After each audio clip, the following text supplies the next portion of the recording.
Everyone, welcome to my channel SRK little world. ఒక వ్లాగ్తో నేనైతే మళ్ళీ మీ ముందుకు వచ్చేసానండి. చూస్తున్న ప్రతి ఒక్కరికి కూడా ఒక చిన్న రిక్వెస్ట్ అండి.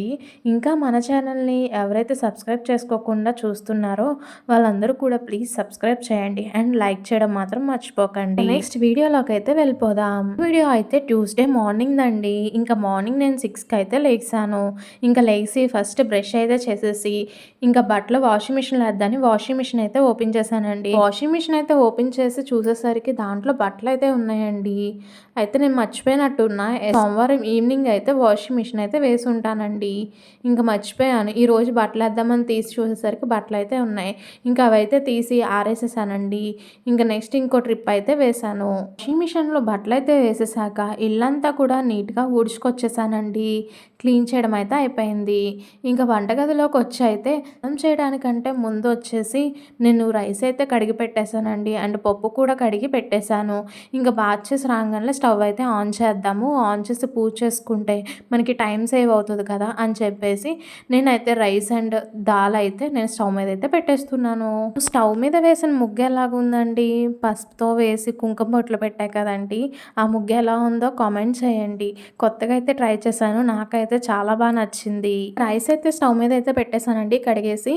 ఇంకా నెక్స్ట్ పప్పు కూడా కడిగేసి పెట్టేసి కొంచెం వాటర్ వేసి పసుపు అండ్ ఆయిల్ అయితే వేసి కుక్కర్ మూత పెట్టేసి దానిపైన ఒక టిష్యూ పేపర్ అయితే పెట్టానండి, పొంగిపోద్దని చెప్పి.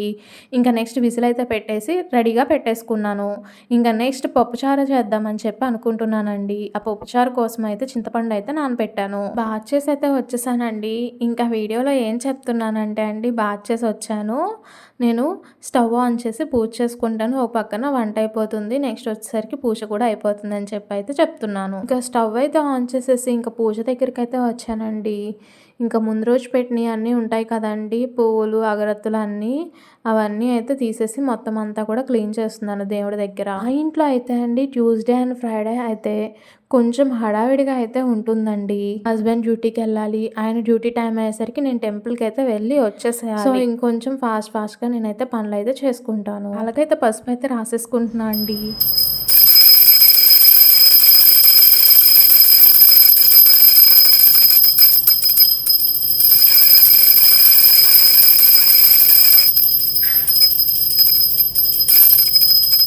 పూజ అయితే కంప్లీట్ అయిపోయిందండి. దేవుళ్ళకైతే పూలతో అలంకరించి ఇంకా పూజ అయితే కంప్లీట్ చేసేసానండి.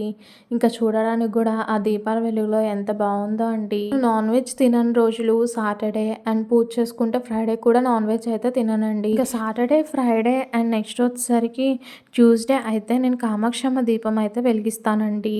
ఆ పూజ అయిపోయాక వంటగదిలోకి వచ్చి చూసేసరికి రైస్ అయితే ఉడికిపోయిందండి. ఇంకా పప్పు కూడా ఉడికిపోయింది. ఇంకా పప్పు స్టవ్ అయితే కట్టేశాను. రైస్ అయితే ఉడికిపోయింది కదా అని చెప్పి గంజి అయితే వంపేశానండి. ఇంకా రైస్ మగ్గేలోపు నేను ఇంకా గుడికి తీసుకెళ్లాల్సిన సామానాలన్నీ కూడా గ్యాదర్ చేసుకొని ఒక చోట అయితే పెట్టుకుంటున్నా అండి. అవన్నీ బ్యాగ్లో అయితే సదిరేసుకొని ఇంకా టెంపుల్కి అయితే వచ్చేసాము. గుళ్ళో సుబ్రహ్మణ్యేశ్వర స్వామి దగ్గర నేనైతే పూజ చేస్తానండి.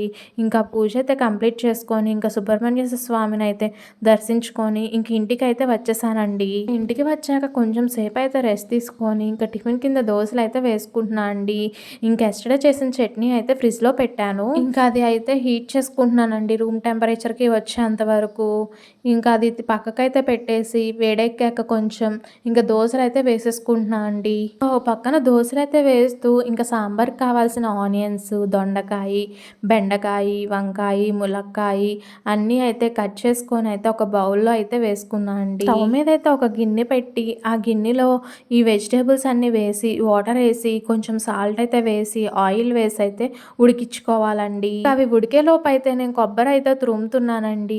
సాంబార్లో కొబ్బరి తురుము అయితే వేస్తే బాగుంటుందని. ఆ వెజిటేబుల్స్ అన్ని ఉడికిపోయాక ఉడికించిన పప్పు ఉంటుంది కదండి, అదైతే మిక్స్ చేసేస్తున్నాను. పప్పు అయితే వేసిన తర్వాత చింతపండు రసం కూడా వేసేసి కొంచెం సాంబార్ పొడి, కారము, ఉప్పు చూసుకొని ఉప్పు అయితే వేసుకున్నానండి. సాంబార్ మరిగే ముందు కొబ్బరి తురుము చేసుకొని పక్కన పెట్టుకున్నా కదండి, ఇంకా కొబ్బరి తురుము అయితే వేసేసాను. సాంబార్ అయితే ఇంకా బాగా మరిగాక ఈలోపు అయితే నేను కొత్తిమీర అయితే కట్ చేసేసి పెట్టేసుకుంటున్నా అండి. ఇంకా అవి 2, 3 పొంగులైతే వచ్చాక కొత్తిమీర అయితే వేసేసాను.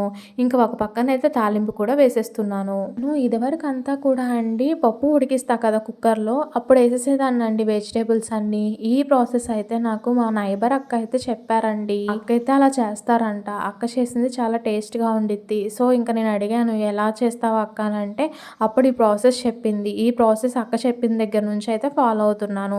సాంబార్ అయితే చాలా టేస్టీగా అయితే ఉంటున్నాయి. తాలింపయితే వేశాక ఇంకా చారులో అయితే తాలింపయితే వేసి కలిపేశానండి. ఇంక అంతేనండి సాంబార్ అయితే రెడీ అయిపోయింది. నచ్చితే మీరు కూడా ఇలానే ఫాలో అవ్వండి.